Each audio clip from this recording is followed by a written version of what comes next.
एकअर्कालाई क्षमा दिन सिक्नुहोस्, एकअर्कामा मिलमिलाप गर्न सिक्नुहोस्, मण्डलीलाई दिनुपर्ने कुरा दिनुहोस्, मिसनेरीहरूलाई दिनुपर्ने कुरा दिनुहोस्, अनि तपाईको जीवनमा परमेश्वरले स्वर्गका ढोका खोलेर दिनुहुनेछ। आशिष स्वर्गका ढोकाहरू खोलेर दिनुहुनेछ।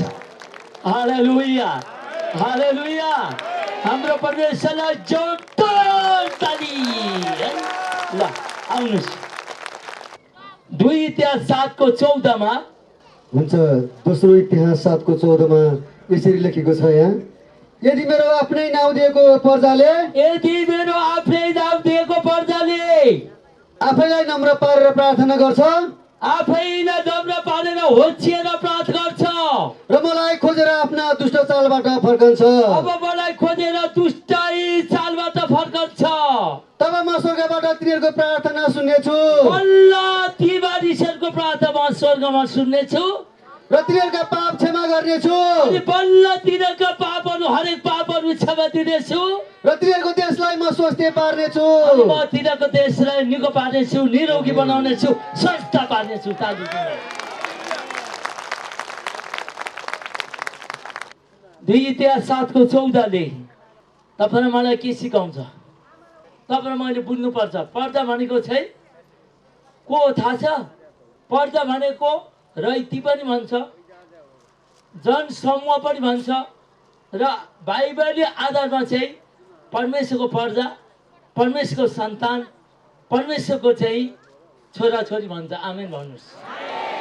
हामी चाहिँ परमेश्वरको पर्दा हौँ, हामी परमेश्वरका सन्तान हौँ। 1 पत्रुस 2:10 एकपल्ट तिमीहरू पर्जा थिएनौ, एकपल्ट तिमीहरू पर्दा थिएनौ, तर अब तिमीहरू परमेश्वरका पर्जा भएका छौ, अब तिमीहरू परमेश्वरका सन्तान भएका छौ। ताली दिनुहोस्। एकपल्ट तिमीहरूले कृपा पाएका थिएनौ, अब तिमीहरूले दया कृपा पाएका थिएनौ, तर अब तिमीहरूले कृपा पाएका छौ, अब तिमीहरू अहिले क्रिस्टको कारणले तिमीहरूले दया र कृपा पाएका छौ। ताली आमेन। ताली दिनुहोस्। यूहन्ना 1:12 यूहन्ना 1:12 तर जतिले उहाँलाई ग्रहण गरे, जतिले उहाँले भनेको येशू क्रिस्टलाई ग्रहण गरे र उहाँको नाममाथि विश्वास गरे, येशू क्रिस्टको नाममाथि विश्वास गरे, उहाँले तिनीहरूलाई परमेश्वरका सन्तान हुने अधिकार दिनुभयो। परमेश्वरले परमेश्वरको सन्तान हुने अधिकार दिनुभयो। ताली दिनु। मत्ती 5:9 धन्य मेलमिलाप गराउनेहरू, अब यहाँ हेर्नुहोस् है, धन्य मेलमिलाप गर्ने र गराउनेहरू, किनभने तिनीहरू परमेश्वरका छोराहरू कहलाइनेछन्। ताली दिनुहोस्। तिनीहरू चाहिँ परमेश्वरका छोराछोरी कहलाइनेछन्। हेर्नुहोस्। अब 2 इतिहास 7:14 भन्दछ,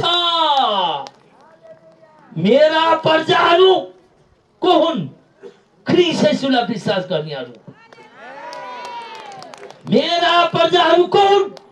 येशू ख्रीष्टलाई मुक्तिदाता भनेर स्वीकार्ने र पानी र आत्माले बत्तिसा लिएका चाहिँ परमेश्वरका सन्तानहरू। अब पहिला हामी एउटा संसारको शासकको पर्दा थियौं, संसारको शासकको रैती थियौं, संसारको शासकको जनता थियौं। अब हामी पर्जा र रैती र जनता हैनौं, ख्रीष्टको सन्तान, ख्रीष्टका सन्तान, ख्रीष्टका राजदूत हौं, ख्रीष्टका सिपाही हौं, ख्रीष्टको सन्तान हो, ख्रीष्टका छोराछोरी हो। अब ख्रीष्टका छोराछोरी को हुन्? जसले यस ख्रीष्टलाई स्वीकारेको छ, विश्वास गरेको छ, ती सबै परमेश्वरका छोराछोरी हुन्। ताली दिनुहोस्। परमेश्वरको प्रजाहरू हुन्। ताली दिनुहोस्। मत्ती 5:5 धन्य नम्रहरू, धन्य नम्र हुनेहरू, किनभने तिनीहरूले मात्र पृथ्वीको अधिकार पाउनेछन्। संसारको अधिकार पाउनेछ। कसले? नम्र हुनेहरू। नम्र भनेको होच्छिनु, नम्र भनेको झुक्नु, नम्र भनेको निहुरिनु, नम्र भनेको चाहिँ अब के गर्नु? एक अर्कालाई आधार गरेर सम्मान पनि गर्नु हो, होच्छिनु पनि हो। हालेलुया। नम्रले मात्रै एक अर्कालाई आधार र कदर गर्न सक्छ, घमण्डीले गर्न सक्दैन। त्यसकारण प्रभु यीशुले भन्नुभयो, धन्य नम्र हुनेहरू, तिमीहरूले आफ्नो परिवारको मात्र होइन, मण्डलीको मात्र होइन, समाजको मात्र होइन, देशको मात्र होइन, पृथ्वीको अधिकार पाउनेछौ। पृथ्वीको अधिकार पाउनेछौ। कसको अधिकार? पृथ्वीले संसारभरिको अधिकार पाउनेछ भन्नुभएको छ। यो डाँडाको उपदेशमा प्रभु यीशु आफै स्वयं बोल्नु भएको छ। अब यहाँको 4:10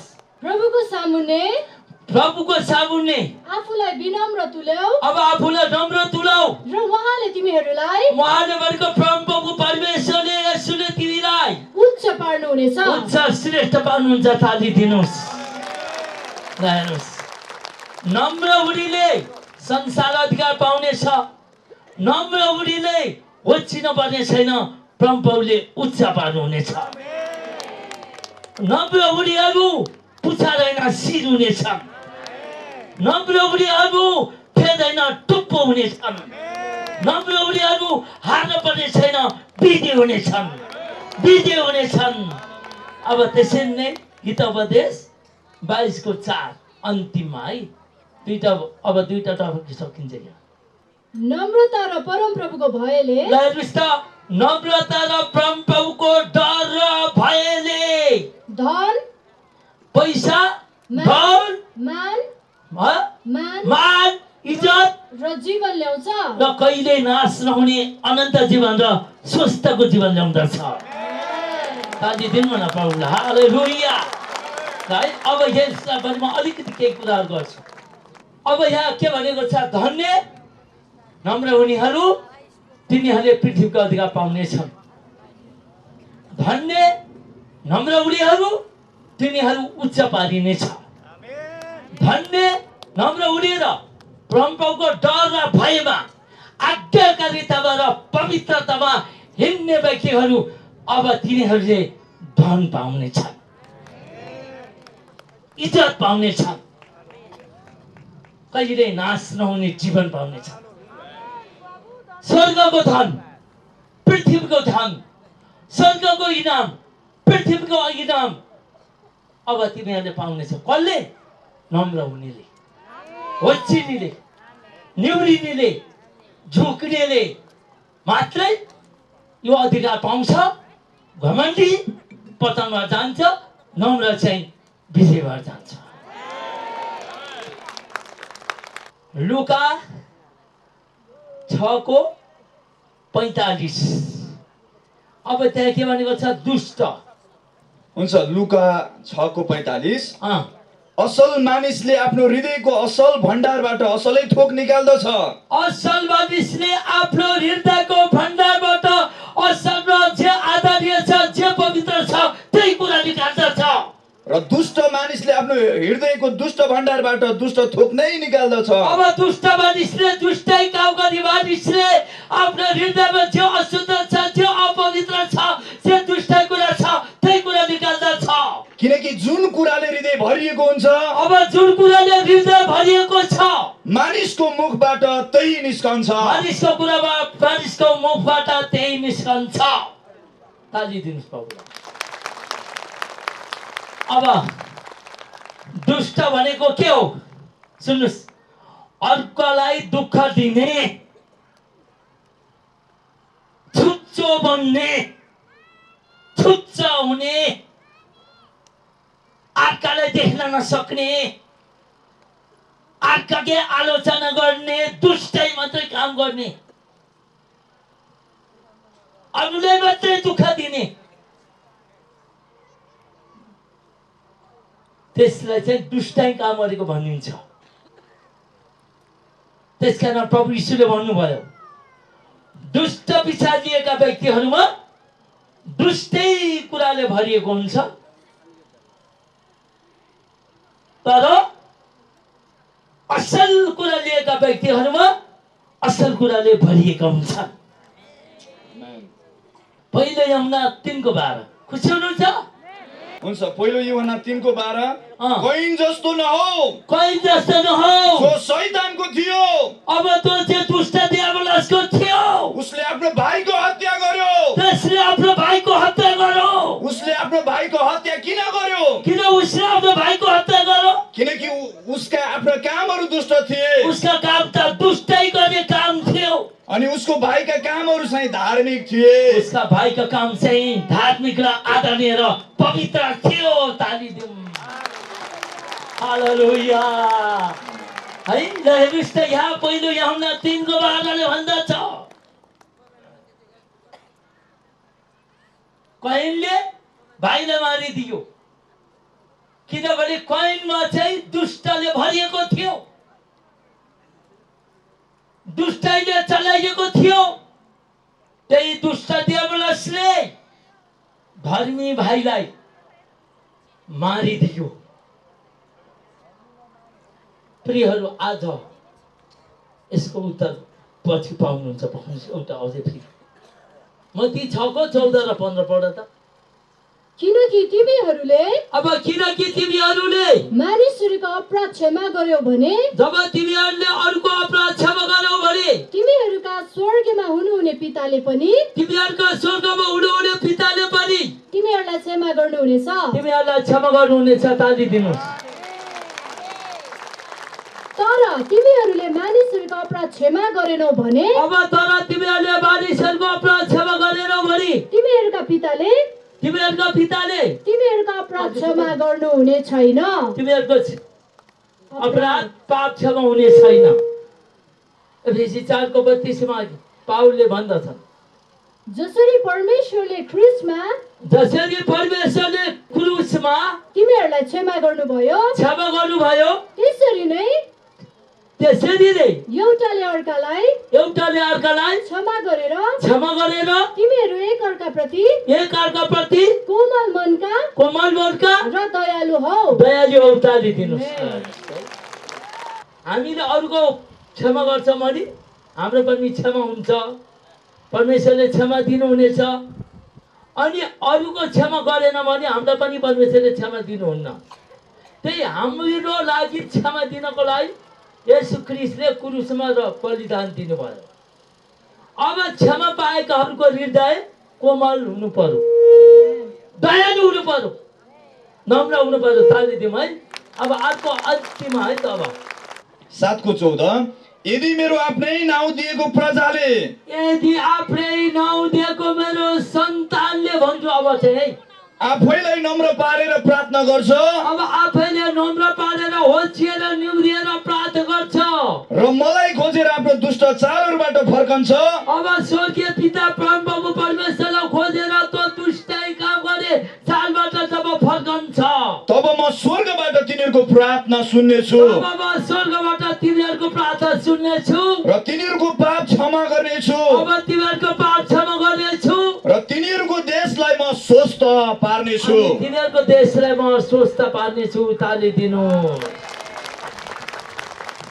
र अन्तिममा यिर्मया 33:6 पढिदिनुहोस् बाबु।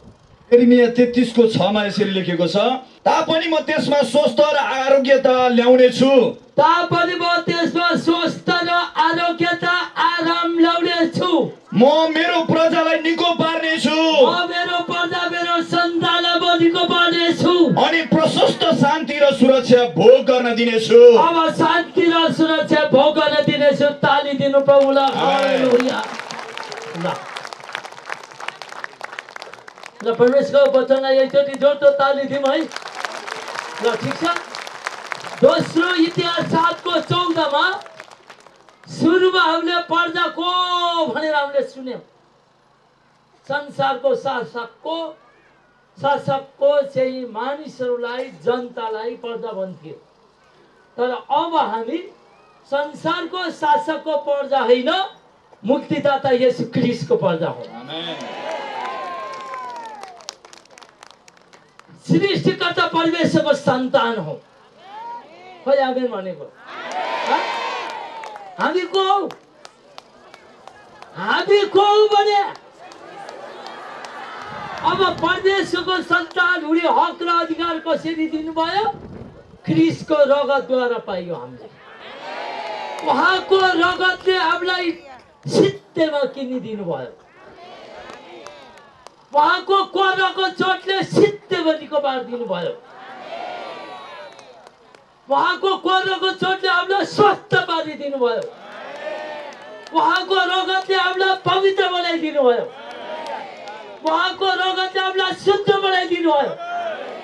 उहाँको रगतले हामीलाई उहाँको सन्तान बनाइदिनु भयो। त्यसकारणले प्रियहरू, हामी यतिका विभिन्न सम्प्रदायको होला, विभिन्न किसिमका मण्डलीका पास्टरहरू, अध्यक्षज्यूहरू, अगुवाज्यूहरूले आज तपाईँ र मैले के कुरा सिकेका छौँ ल भन्नुहोस्। दोस्रो इतिहास 7:14 तपाईँ मैले के कुरा सिक्यौँ? आज तपाईँ र मैले यो देशलाई निको भएको देख्न चाहन्छौँ? कतिजना देख्न चाहनुहुन्छ? अनि तपाईँलाई लाग्ला यो देशमा के रोग लागेको छ र? तपाईँलाई प्रश्न आउला, मान्छेलाई पो रोग लाग्छ त, देशलाई रोग लाग्छ के? यो खरेल बौला त भएको होइन भन्नु होला। मानिसलाई, एउटा मानिसलाई विभिन्न किसिमको रोग लाग्छ। कोहीलाई मात्र एउटा मात्र रोग लाग्छ। सुन्नुहोस्, कोही मानिसलाई सुगर, प्रेसर, ग्यास्ट्रिक, अनि अर्को के भन्छ यो थाइरोइड, अनि त्यसमा डिप्रेसन होइन, अनि त्यसपछि कोलेस्ट्रोल, अनि त्यसपछि आएर यो के भन्छ गुडा जो दुख्नेलाई युरिक एसिड। अब एउटा मान्छेलाई विभिन्न किसिमको रोग लाग्छ, तर त्यो रोगलाई निको पार्ने चाहिँ दबाई पनि होला। दबाई नभए प्रभु यीशु आफै हुनुहुन्छ। अब मानिसलाई चाहिँ सुगर रोग लागेको कुरालाई तपाईँ मैले देख्छौँ, प्रेसर लागेको कुरालाई देख्छौँ, प्यारालाइज लागेकोलाई देख्छौँ, क्यान्सर लागेकालाई देख्छौँ। देशमा चाहिँ हत्या नदेख्ने, बलात्कार नदेख्ने, भ्रष्टाचार नदेख्ने, लडाइँ नदेख्ने, अशान्ति, यो हाम्रो लागि रोग हो कि होइन भन्नुहोस्? यो देशको रोग हो कि होइन? अब यो देशबाट भ्रष्टाचार हट्नको लागि कानुनले मात्र सकेन, अब परमेश्वरको प्रार्थनाले मात्र अब सम्भव।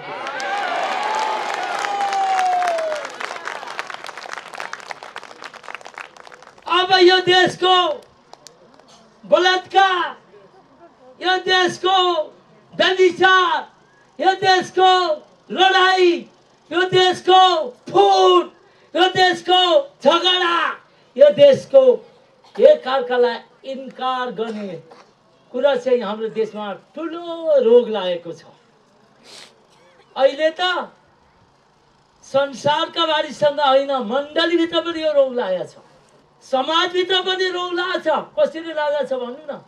एउटा समाज आएको ठाउँमा अर्को समाजै आउँदैन, एउटा समाजले गरेको सेवामा अर्को समाजै आउँदैन।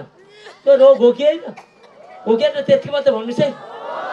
हो, त्यो यस्ता रोगहरू अब निको हुनलाई 2 इतिहास 7:14 भनेको चाहिँ अब उहाँका हामी पर्जा हौ, उहाँका हामी सन्तान हो भने अब हामीले के गर्न पर्यो? नम्र हुनु पर्यो, होच्चिनु पर्यो, निहुरिनु पर्यो, पश्चाताप गर्नु पर्यो, एकअर्कालाई क्षमा दिनु पर्यो, एकअर्कालाई क्षमा माग्नु पर्यो, अनि एकअर्कासँग मिलमिलाप गर्नु पर्यो। एकअर्कासँग मिलेर हातेमालो जब हामी प्रार्थना गर्छौँ, अनि एउटै मनको प्रार्थनाले, एउटै विश्वासको प्रार्थनाले हाम्रो देश चङ्गाइ आउनेछ, स्वस्थ हुनेछ, स्वस्थ हुनेछ। अनि प्रभुले भन्नुभयो, म यो देशलाई के गर्नेछु? तेरो देशलाई, तिमीहरूको देशलाई स्वस्थ पार्नेछु, स्वस्थ पार्नेछु, स्वस्थ पार्नेछु, निको पार्नेछु, परिवर्तन गर्नेछु। सबैले हात उठाएर भन्नुहोस्, हामी ख्रिस्टका प्रजा सन्तान हौँ भने एक भयो। अब 2 मा हामीले के गर्नु पर्यो? नम्र हुनु पर्यो। हामी को उठ्छ बा हामी के उठ्छ बा अब ख्रिस्टको सन्तान हो हामी कस्तो हुनु पर्यो नम्र हुनु भनेको के हो झुक्नु नम्र हुनु भनेको के हो निउरिनु नम्र हुनु भनेको के हो होचिनु संसारको पैसाले घमण्ड ल्याउँछ संसारको सेकुलरले घमण्ड ल्याउँछ संसारको समूहले घमण्ड ल्याउँछ पवित्र आत्माको अभिषेकले नम्रता ल्याउँछ हालेलुया हालेलुया हालेलुया बलिदेऊ न प्रभुलाई महिमा होस्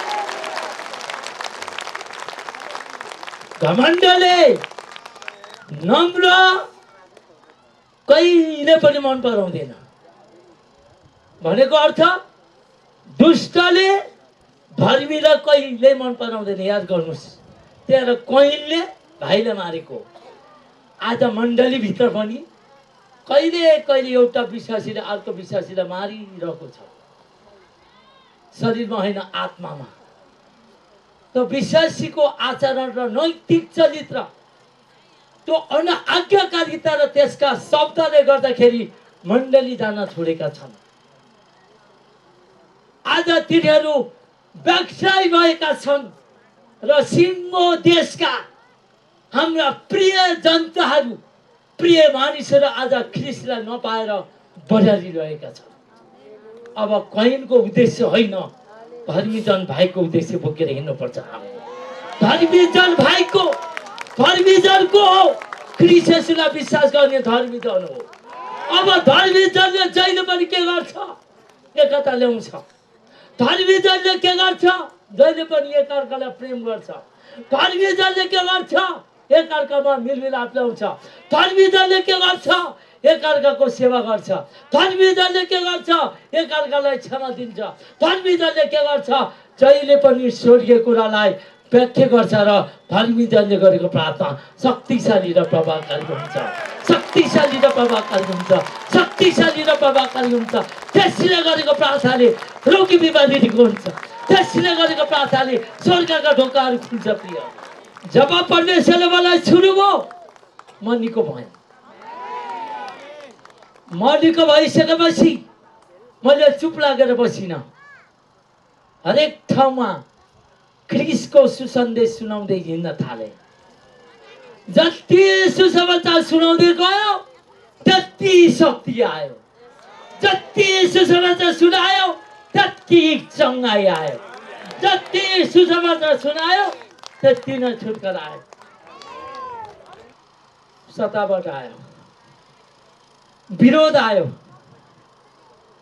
फेरि घृणा आयो तर विरोध गर्नेलाई घृणा गर्नेलाई मैले विरोध गरिनँ यही डाँडामा आएर हामीले प्रार्थना गरेको हो कि होइन विरोध गरिरहेको लागि हो कि होइन भन्नुहोस् त हामीले विरोध गरेको लागि विरोध गरेनौँ नम्र भएर प्रार्थना गऱ्यौँ आज परमेश्वरले मलाई मान दिनुभयो परमेश्वरले मलाई इज्जत दिनुभयो परमेश्वरले मलाई मान इज्जत मात्र होइन आज म जस्तो अभङ्ग व्यक्तिले मागेर खान पर्ने थियो सम्पूर्ण प्रभुका जनहरूले गुरुजनलाई दिनुपर्छ भनेको आधार भेटीले मागेर होइन दिएर खान पाएको छु मागेर होइन दिएर खान पाएको छु हाम्रो परमेश्वरले म ताली बजाएर धन्यवाद दिनेछु त्यस कारणले प्रियहरू हो आज परमेश्वरको वचन सुनेर मात्र हुँदैन सिकेर मात्र हुँदैन विश्वास गरेर व्यवहारमा उतारौँ अब नेपाली इसाई भेद होइन टुप्पो हुनेछ पुच्छर होइन शिर हुनेछ हार्न पर्ने छैन विजय हुनेछ कसरी भन्ने नम्र हुनेहरू तिनीहरूले पृथ्वीको अधिकार मात्र होइन देशको अधिकार पाउनेछ किन आज इसाईहरूले देशको अधिकार नपाएको थाहा छ एकअर्कामा घमण्ड भएको कारणले नम्रता नभएको कारणले त्यसरी देशको अधिकार नपाएको लौ त 77 जिल्लाका इसाई समाजहरू मण्डलीहरू एकअर्कामा एकता भएर एकअर्काको वरदानलाई एकअर्काको अभिषेकलाई कदर गर्दै घुँडा टेकौँ त यो देशमा हामीले अधिकार नपाए कसले पाउँछ लोक कसले पाउँछ कसले पाउँछ कसले पाउँछ जो नम्र छ त्यसले पाउँछ हालेलुया भन्नु न हालेलुया हालेलुया अहिले डाँडाको प्रार्थनामा कस्तो बिल्ला लाग्ने हो चेतखरे लाठा पुगेर आइस त महासङ्घ जस्तो भन्ने होला एउटाले होइन त एउटाले भन्ला ओहो भर्खर जिल्लाको सभा अध्यक्ष भएको त चेतखरेको पछि लगाइदिनुहोस् पनि भन्लान् बिल्ला त आउँछ हजुर असल काममा बिल्ला आउँछ तर यो बिल्लाले अनुग्रह मात्र होइन माथि इनाम पाउने छ है त्यसले चाहिँ किन हामी कसैको विरुद्धमा यहाँ घुँडा टेकेका होइनौँ देश परिवर्तनको लागि घुँडा टेक्दैछ हामी कसैको विरुद्धमा हामी यहाँ आएका होइनौँ मण्डलीहरूको लागि घुँडा टेक्न आएका छौँ हामी यहाँ कसैको आलोचना गर्न आएका होइनौँ दुष्टै काम गर्न आएका होइनौँ नम्र भएर होचिएर सर्वशक्तिमान सर्वज्ञानी सर्वश्रेष्ठ एकमात्र परमेश्वरलाई पुकार गरेर यो देशको राष्ट्रपति यो देशको प्रधानमन्त्री यो देशको गृहमन्त्री यो देशका मन्त्रीहरू यो देशका नेताहरू यो देशका क्रिस्चियन समाजलाई प्रार्थना गर्न आएका हौँ यसलाई पनि आलोचना गर्ने यस्तो कुरालाई पनि खण्डन गर्ने हो भने यही बाइबलको पद भन्छ कि त्यो चाहिँ दुष्टाइ काम गर्दैछ जे भित्र निक्लिन्छ त्यही बाहिर निक्लिन्छ असल कुरा छ भने असलै कुरा निक्लिन्छ खराब कुरा छ भने खराबै कुरा निक्लिन्छ आज तपाईँ र म अब खराब कुरालाई फ्याँकेर असल कुराले भरिएका इसाईहरू हुनुपर्छ ताली दिनुहोस् हालेलुया हालेलुया होइन अब अहिले तपाईँको चाहिँ फलानुलाई प्रभुले मलाई निको पारेको देखाउनु भयो भन्यो भने के हुन्छ युट्युबमा के आउँछ क्या ढुङ्गा हालेको भन्छन् हेर्नुहोस् कस्तो अचम्मको हिलिङ कुर्सी गर्न अब गाह्रो छ आत्माले देखाएको कुरा पनि भनिदिँदाखेरि यो फलानाले ढुङ्गा हालेको लागेछ भन्नु तर त्यतिको भन्न पाइँदैन पवित्र आत्माले देखाउनुपर्छ हालेलुया हालेलुया प्रभुलाई ताली दिनुहोस् हालेलुया प्रियहरू आज तपाईँ र मैले 2 इतिहास 7:14 अचम्म तरिकाले व्याख्या पाएका छौँ हामी ख्रिस्टको सन्तान हौँ हामीमा मेलमिलाप हुनुपर्छ हामी ख्रिस्टका सन्तान हौँ हामी ख्रिस्टका प्रजा हौँ हामी नम्र हुनुपर्छ हामी होसिनुपर्छ हामी ख्रिस्टका सन्तान हौँ हामीले एकअर्कालाई क्षमा दिनुपर्छ हामी ख्रिस्टका सन्तान हौँ हाम्रो एउटै मनको प्रार्थना हुनुपर्छ अनि प्रभुले माथिबाट सुन्नुहुनेछ अनि उत्तर दिनुहुनेछ अनि यो देशलाई निको पार्नुहुनेछ अनि यो देशलाई स्वस्थ पार्नुहुनेछ अनि यो देशलाई परिवर्तन गर्नुहुनेछ